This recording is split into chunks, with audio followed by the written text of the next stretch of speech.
I'm going to start the recording.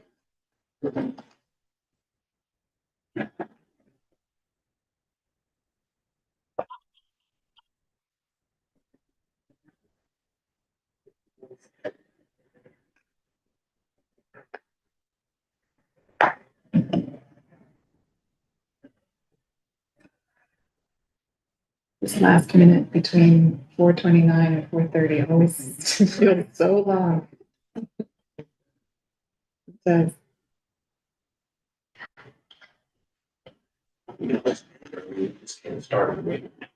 Yeah, we can't start till the meeting. It's 4:30 now. I'd like to call to order the Pleasant Hill Recreation and Park District Board of Directors Special Meeting, March 27th, 2025. Yeah. We have 4 board members.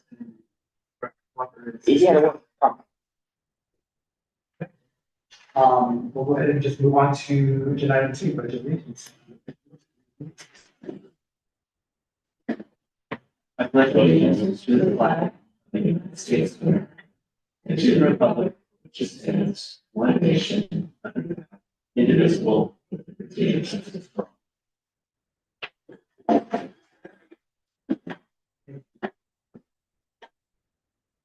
Go ahead and move to agenda item 3, which is public comment. This item on the agenda provides an opportunity for members of the public to comment on the subject matter jurisdiction report, not the agenda. There will be opportunity for the public to comment on other agenda items at the time they are discussed.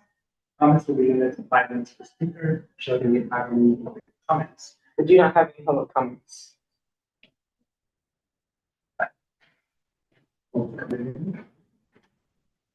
All right, then, we'll go ahead and close agenda item 3, move to agenda item 4, consent calendar. Considered to be routine by the board of directors and will be adopted by one motion. Go ahead and for the consent calendar, Public consent. motion. The second. The votes. Passes. Close agenda item number 4 and move to agenda number 5. Action items. 5. Consider the test the bill for Rodgers-Smith Restroom replacement project or contract for Restroom replacement project. Check office and direct staff to rebid the project. Yes, thank you, Chair Sharon. I'm actually going to turn this over to our General Counsel, Osa Wolf, who's going to walk you through the item. And I also have Laura Beaton from Osa's office on the line as well. Thank you. Thank you. Good evening, members of the board, members of the public. I am General Counsel for the district. This is a rather unusual item for you, so I'll be providing maybe a little more framing than I ordinarily would. We're going to follow the typical board procedure for an item like this, which is you'll receive a staff report from me. You can then ask me questions or other members of staff questions. We'll then hear from the public. Public gets 5 minutes per speaker. Then we'll close the public comment portion of the meeting and the board will have an opportunity to deliberate. As you saw in the staff report, staff have suggested some questions for your deliberations, and I'm going to be available to help walk you through that. But let me start just by providing an overview. For this evening, you've received both the packet that went out with the agenda last week and included a lot of attachments and correspondence from the various bidders. And then there was also a supplemental correspondence packet that went out yesterday afternoon at about 4:30.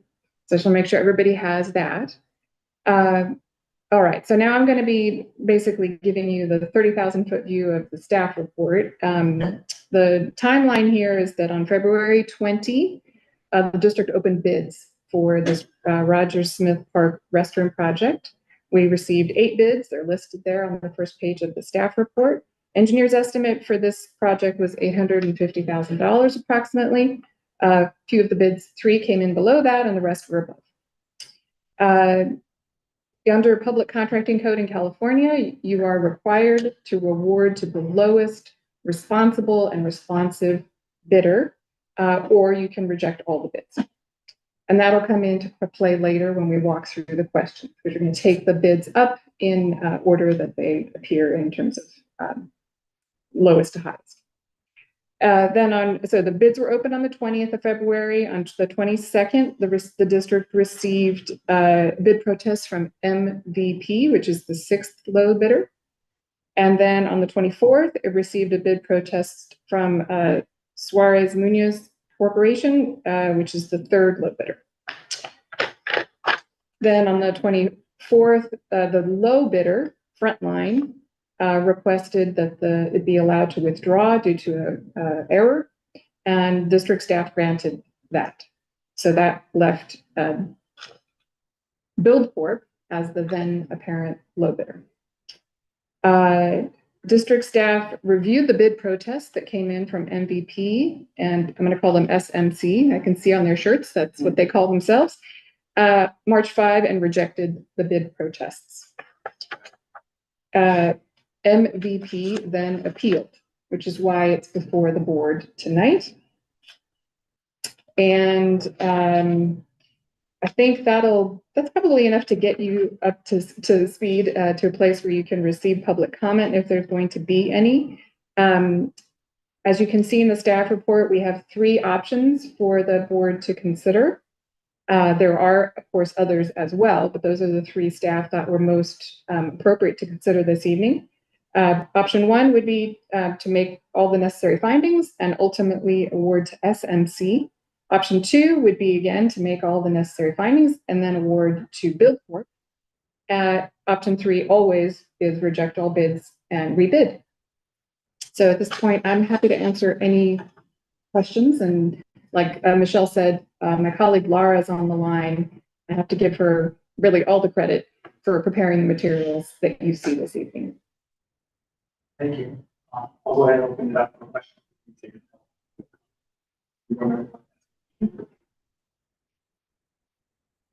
Well, I had other questions previously, but one that I was just curious, is there a time frame for which, bid protests are supposed to be received after a bid opening? Yes. Okay, so just. These were timely received. Exactly.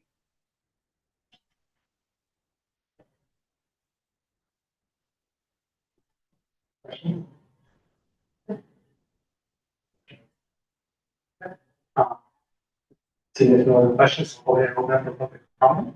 Anybody wishes to address the board? Did you want to address the board?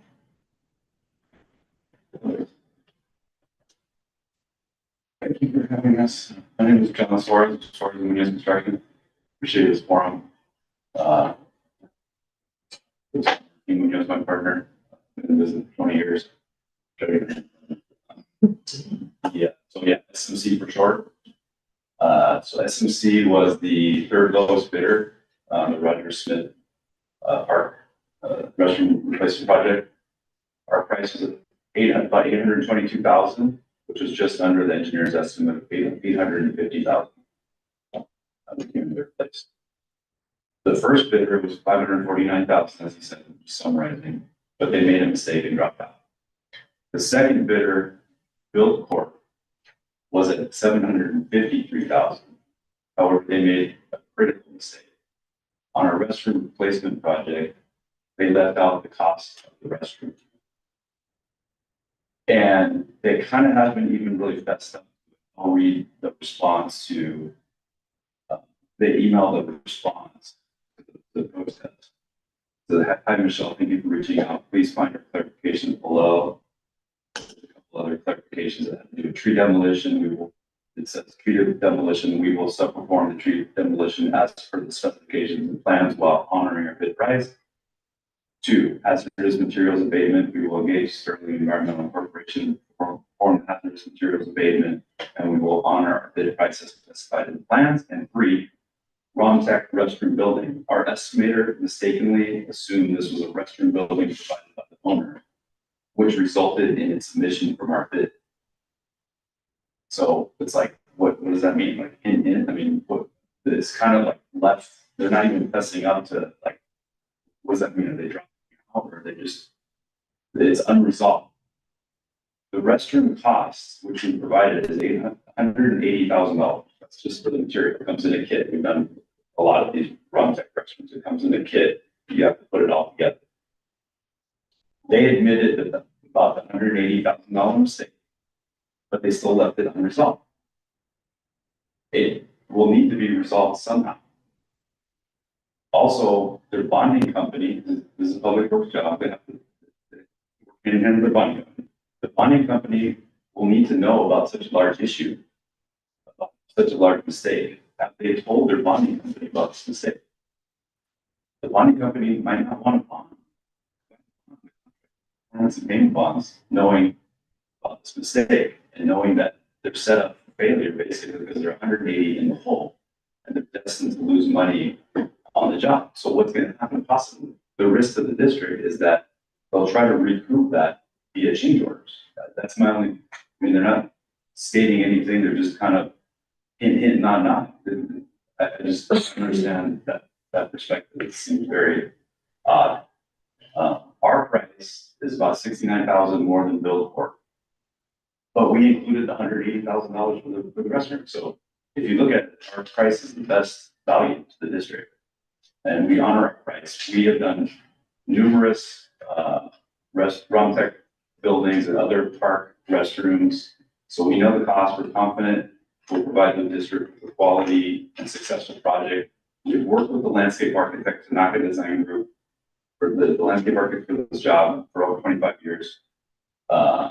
We recently completed a project with the Romtech building in Lakes Park on the street, and the city and architect were extremely pleased with our work, as well as the League community.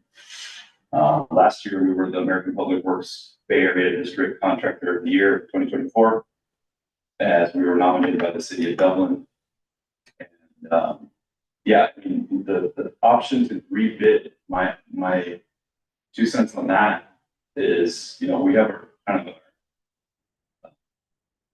nose to the ground as far as what the bidding environment. When we bid this job, it was a little slow. Things are picking up a lot, like with all the schoolwork. Rebidding this is not a guarantee that the bids are becoming lower. I feel that, I mean, do you take my word for it or not? I'm just giving you my 2 cents. Obviously, maybe sort of biased, but I know the bidding market, we're constantly bidding, and I think that this is a really good price.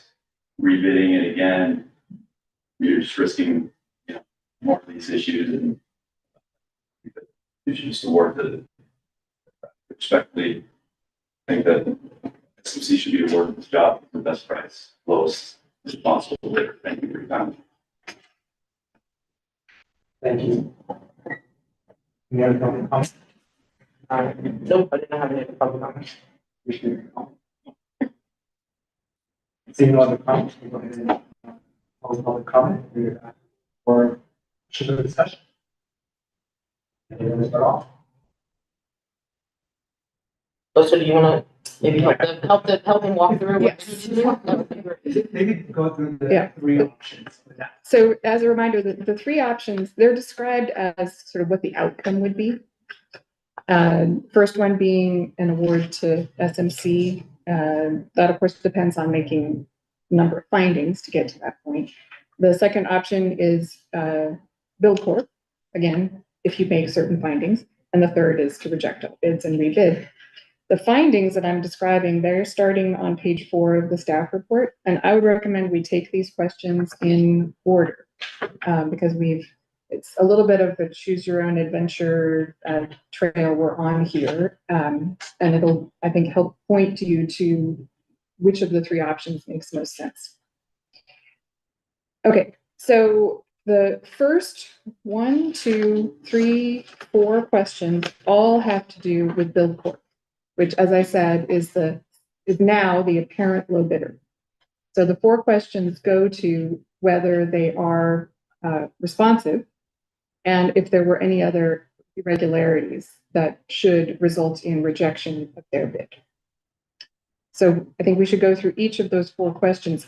At the end of the list, if the answer to the questions 1 through 4 is yes, then you basically disagree with the appeal and find yourself yourself in a place where you award to. If the answers to 2 through 4 are no, then you're basically determining Build Corp to be non-responsive, and you move on to the next question. 5 and 6, which has to do with SMC and their bid and whether that's responsive. Does that make sense? Okay. So the first question has to do with process. And there's an allegation in the MVP protest that Build Corp should be, that the process was procedurally flawed due to Build Corp not sharing response to the response to the bid protest. Staff's evaluation of this is that the answer is the process was fine. The answer should be yes, and not a basis for rejecting Build Corp's bid. The board may determine the answer should be no, in which case you need to help us fill in the blank.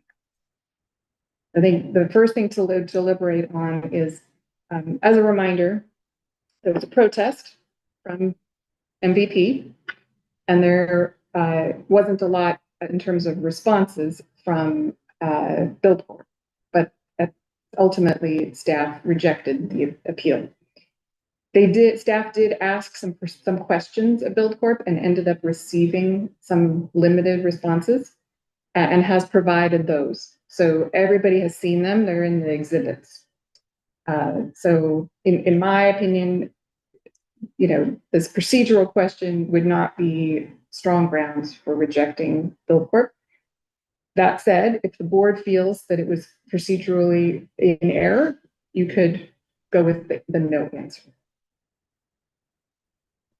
You can also come back to this question if you want to do that after questions 2 through. I do think a little merit to the lack of transparency, and in that I don't find it because the information was given to the protesters. But I see where they're coming from.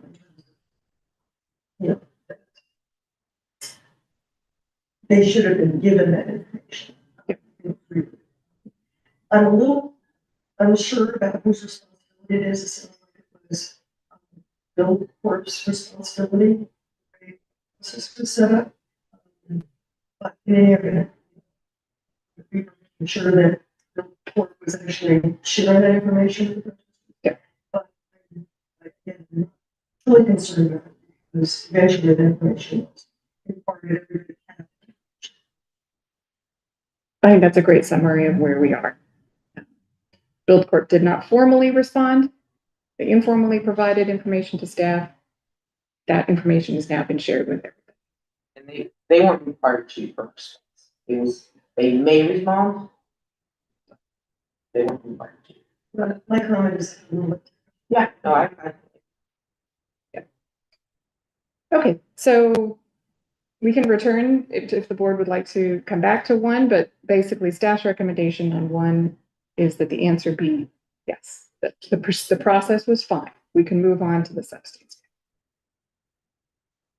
and thank you also for parsing this out and Laura, for doing this because it's helpful that you have so many factors and 8 bidders. Yep. To start. Yeah. And we're still dealing, with 6 bidders' comments and to the initial low bidder. The parsing of the data, so it takes a lot to go through it and highlight. Okay, it's like the diagram. If yes, go here. If no, go here. Yeah. But I think that's helpful in getting us to the ultimate decision that we need to make tonight. So I'm ready to go on. Okay, I'm hearing consensus basically around staff's recommendation.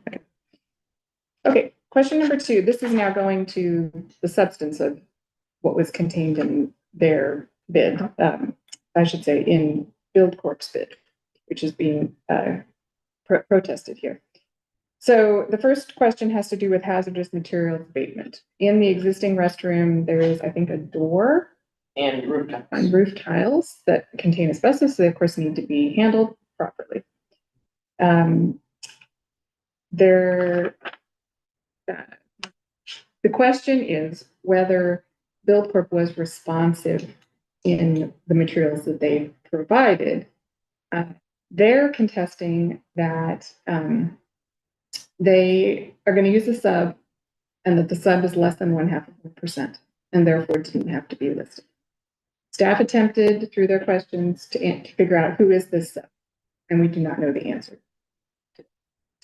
So, We got a name. Oh, We got a name for, correction. yeah, sorry. yeah, we got a name for abatement. We didn't for the trees, but we Oh. did for the abatement. I And then see you that. have proper license. Okay, so we do, but we don't have an actual quote. Sorry. We have the name, we don't have a quote. So while we know who they're planning to use, we cannot verify the 0.5%. We just have BuildCorp has said that that is the case. So they didn't have to be listed because BuildCorp says they're less than 0.5%. You could find that credible. You could find that it was credible that they're at that low amount and that therefore they were responsive, and we do have the name. On the other hand, you could conclude that because we don't have the quote and because was not immediately provided, that was non-responsive. So that basically is the difference between yes and no in question number 2. Laura, did I cover that properly? Yes. Anything to add? No. Okay. I would say one thing we did have in the materials, it is conceivable that the hazardous materials abatement contractor would be less than 0.5% because other contractors provided quotes indicating their hazmat contractors were less than 0.5%. So it's not inconceivable. But we don't have the quote, so we can't say with certainty, and BuildCorp's not here today. Correct. I have 2 questions on that because does that hazardous material abatement contractor, is that contractor on any of the other bids for comparison purposes? I don't know. I did not see them on any of the other ones. And without a quote, you don't know if it's less than 1%. And that then means that perhaps BuildCorp would have to self-perform that work. I don't think they can. But, yeah, I didn't know. They if need have to be a license. licensed. Do they have that? They do not. BuildCorp does not have the asbestos license. Their hazardous materials abatement contractor, the name they gave us, does have the appropriate license. Yeah. Okay. So the main, go ahead. Well, my comment there is that I'm with trouble in terms of potential relationship when we asked specifically to give us, the board, the ability to have that, that they were giving us the information. I realize the potential that the bid could actually be within 5% of the vendor price. Their contract price is so low, then the market price that we do have, which is from S&C, which did provide it. So that's $4,000. They have to go down to at least $3,700 in my math to be able to get it within the 25%. I'm just really troubled that would have been a very simple thing to provide to this customer. I think that's a great point, and honestly, I was hoping they would be here this evening because part of what the board has to do here is assess the credibility of the various parties and the information that's been provided. And without a representative here who could answer those questions, that makes the board's job more difficult. Okay, so that's question number 2. So ultimately you have to choose between yes and no, which will determine responsiveness here. And I think what I would say is, so each of these questions is independent, but if you get to a place where you're going to reject as non-responsive, I would still recommend asking all questions because, if we ended up in a legal challenge, we'd better to have multiple rounds for your decision. Okay. So would the board like to deliberate on whether you find the 0.5% hazmat subcontractor position to be credible, and whether you think the answer should be yes or no? Or you want to come back to this one? No, Okay.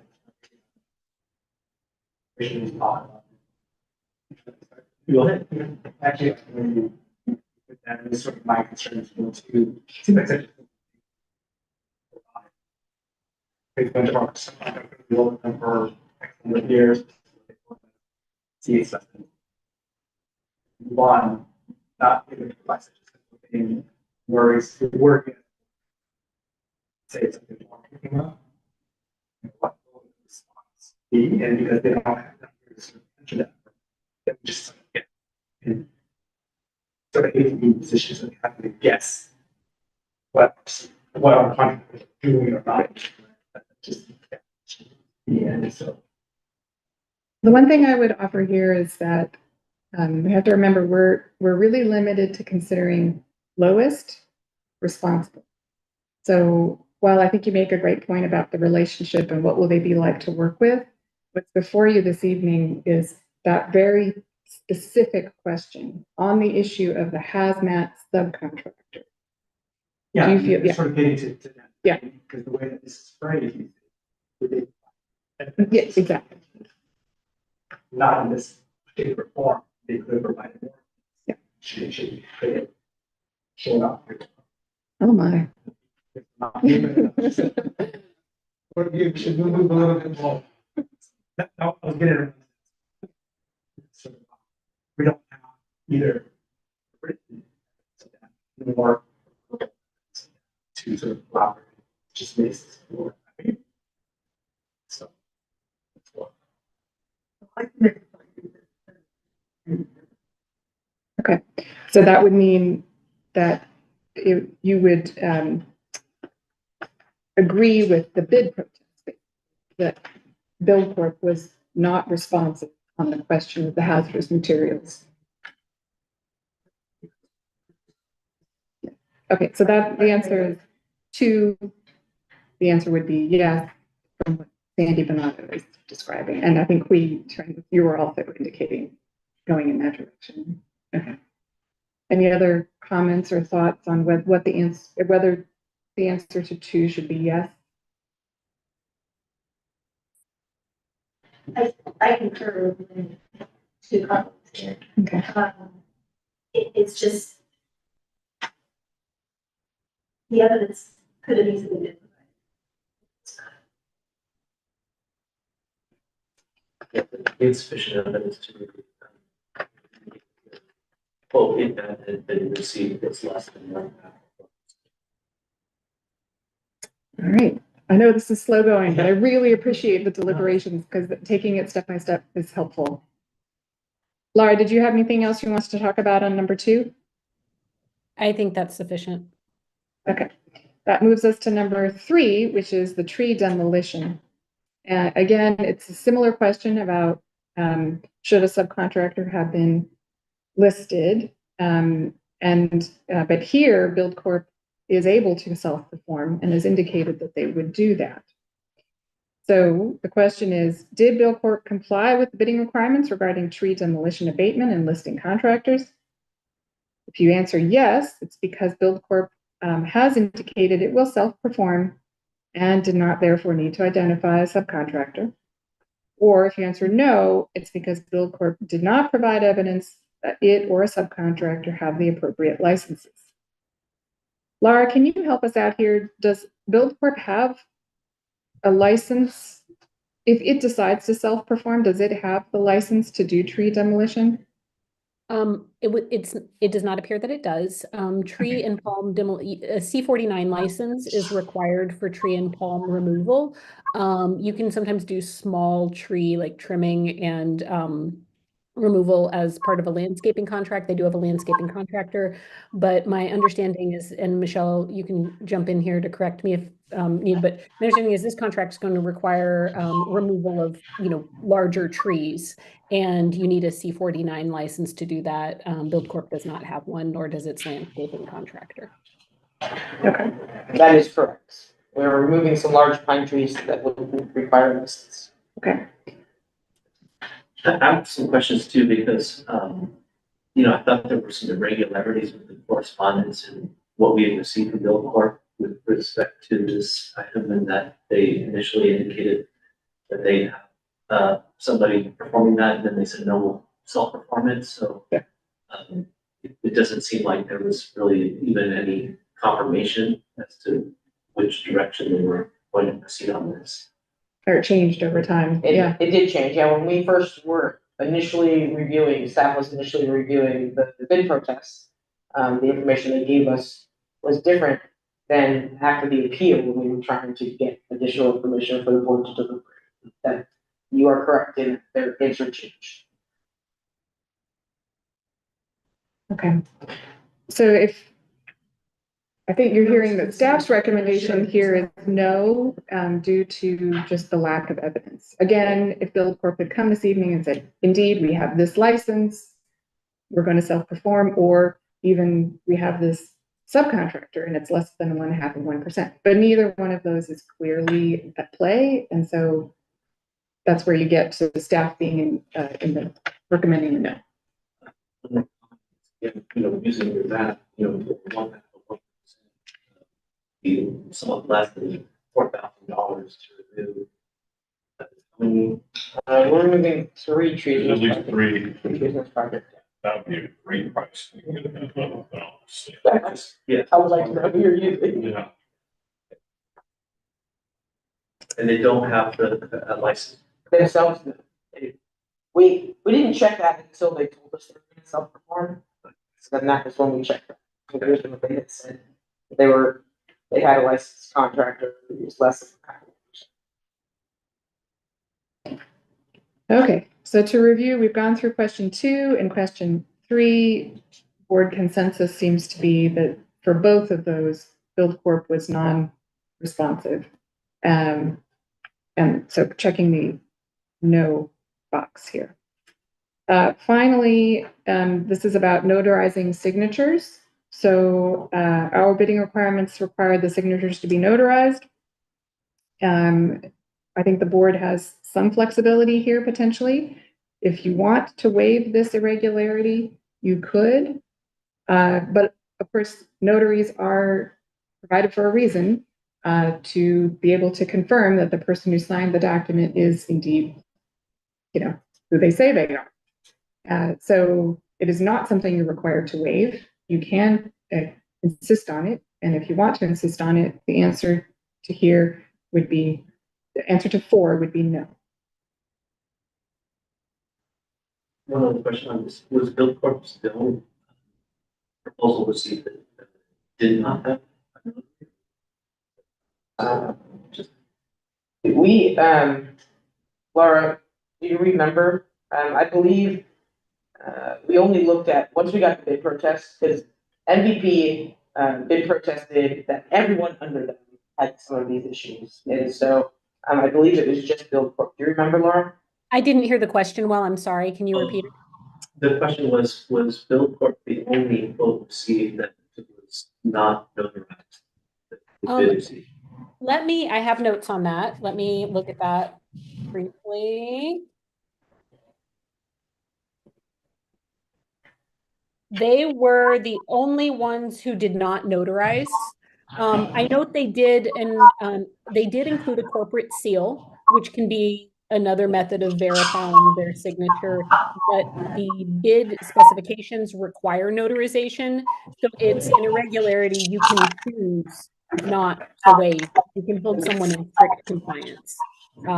So that's the issue there. All right, and I think what I would say is you've already, by the answers to the prior questions, gotten to a place where you are not in a position to award to Bid Corp. So I would recommend not waiving your requirement because it won't change the answer. And it is an important requirement. It's not optional. I mean, it's not something we leave out because we think it is important.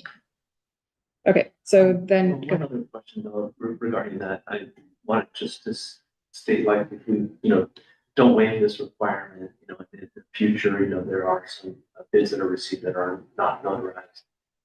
Do we still maintain the ability Yes. to waive that? You do. I think that a non-waiver in this case would be considering the totality of the circumstances, right?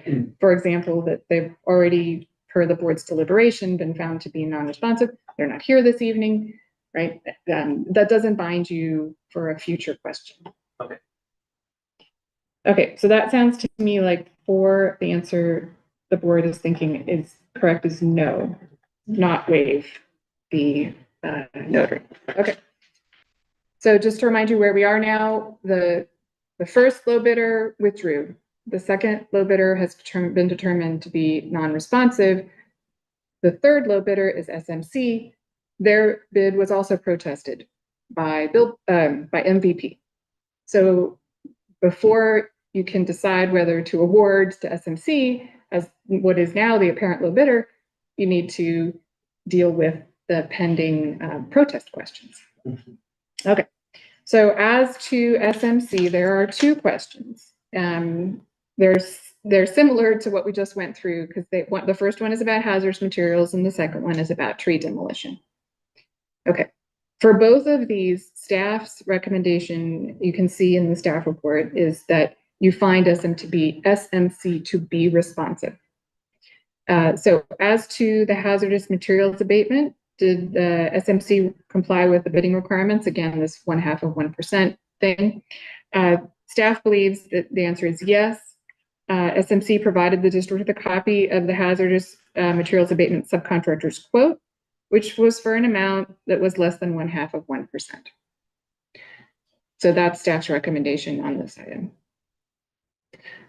Likewise, for the next question, which is tree demolition, staff thinks that SMC was in compliance because they listed a subcontractor who carries an appropriate license for tree demolition. So that's more than a 0.5 of 1%. They've listed the contractor.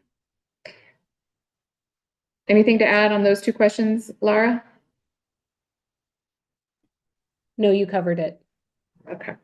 So Is there any question at all that the detailed scope that the subcontractor provided in its quote is insufficient anyway? Or is it consistent with the requirements that the consultant had provided for what that's? We were specific in the in what needed to be done, and it was consistent with what was in the specs. Mm-hmm. Yeah.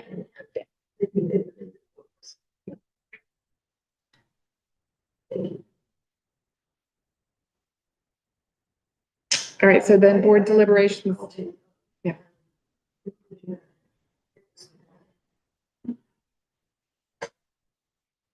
I concur with questions 5 and 6. I think reviewing the documentation and hearing the summary. I'm also answer to 5 and 6 would be yes.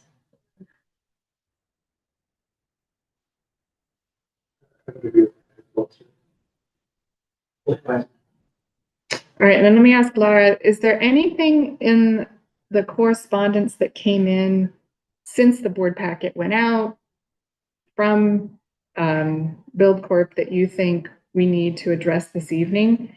Keeping in mind that their protest and their appeal locked in the issues that can come, You mean from MVP? I'm sorry. There's a lot of them. Starting again. MVP is the one who's protesting, and they had a lot to say in the late correspondence packet that you received yesterday. And so just wanted to check with Laura to see if there's anything else you think the board needs to deliberate or consider raised in that more recent correspondence. Sure. So as to SMC, Build Corp, or sorry, as to SMC, MVP raised a question about a line item. I first want to highlight that this is a late issue. It was not provided in the original bid protest. You can still take it into consideration, but this is not a valid bid protest on MVP's part, but you can still consider the issues they raised when deciding responsiveness. The issue they raised is that one of the line items, line item 7, in SMC's bid, left out the unit price. So the way this looks is it says bid item 7, concrete paving, quantity 1,000 square feet. That's filled in by the district. That's how much concrete paving you need. And then the contractor can fill in the unit price and the total. And so SMC filled in the total, $25,000, but left the unit price blank. My opinion here is that this is a waivable minor irregularity because you can use simple math to take $25,000 divided by 1,000 square feet and conclude that the unit price is $25 per square foot. So that is, there is a missing unit price on the bid proposal, and I think that is a defect you could waive. And I think importantly, that missing unit price did not give SMC any competitive advantage here because the total amount was included. Did I get that right, Lara? Exactly. You can't waive a defect if it gives someone a competitive advantage, but here, because you can conduct simple math to determine the unit price, there's no way for SMC to use that as a way to get out of their bid, or to give them some way to, kind of jimmy the process in the future to an advantage. Okay, so that brings us to the end of the questions and So first of all, it was late. yes. So it really doesn't need to be. Secondly, it seems very de minimis. All right, so the board's been very clear and decisive in going through each of these questions. It seems to me like you have chosen through your findings, option 1, and procedurally what I, excuse me, yes. If you'd like to consider option 3, you have that to consider as well. No, it's, makes sense. Obviously, price goes up by $80,000 more than we had hoped. Yes. The delay in it, putting it out to bid in, is a consideration, and showing you within 6 weeks, and then maybe having to use these prices, and also maybe we're right into this game again. Not really mean to call it a game, but we're into this process again. Take the time to review more protests. It's not the first protest we've had. On the other hand, we did the big, would be take this not a crystal ball here. In the interest of the district, we spend an awful lot of money on this project. I can see an argument that we have to see if we put it up again, and people, now that they see really what pricing is, can get some sharper pencils. This came in very close, and I think that the market price and the estimate of aligning tells me that that's probably what we do. And so, for those reasons, I'm not really in favor of rejecting it. I might agree with that consensus. I mean, to be able to obtain, this many bids on the project, with the spread of the engineers, that is a good thing. To your point, we don't know what the bidding climate will be.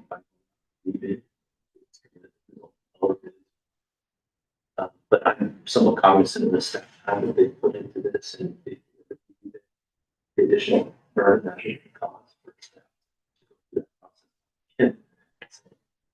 I am also not in favor of it. I'm also not in favor of beginning.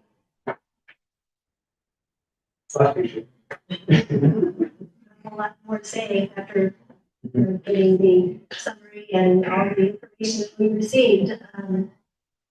It wasn't clear at the outset, but I think after the assist and the summaries provided, along with the requirements that all contractors have to abide by, I think we are within certainly a good space to go ahead and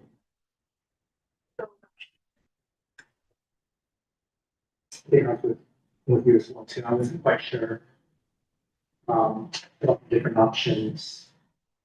So to share your concerns about rebidding this stuff. We've had this go on for quite some time and it's already consumed quite a bit of stuff. Before I came in here, I already started to worry about some, either the inflationary pressures or the bid future. Might actually put us in a disadvantage. So we need to just think through this process that we feel confident about the option we did. And now, sort of, in my mind, going out to bid again, the district. And if we have, well, under, that makes it to take on the favor of option one as well. All right. Sounds like there's consensus around that. So then I would request a motion to authorize staff to enter into a contract with SMC in the amount of $822,457. And while this evening you've made all your findings orally in this discussion, I would like to memorialize them in a resolution. So we would basically write down the answers and the reasoning that the board has given and bring that back for adoption at your next meeting. But just to be clear, the decision to award is happening tonight and the denial of the appeal is happening tonight. And you've made all your reasons clear, but being who I am, I just want to have that written up. So you will have that ready for you at your next meeting. So this is printed. I don't think so because Resolution to. you can, if you'd like, to, if you want to see the resolution before you make your final vote. The thing to keep in mind is that We're on the clock. What? We're on the clock. We're on the clock. Well, we have there's a period during which the bid bonds are good, right? So we want to get to a place where we've sent the awarded contractor a document to sign, and then they have a set amount of time to get it back to us. We want all that to play out before the bid bonds expire.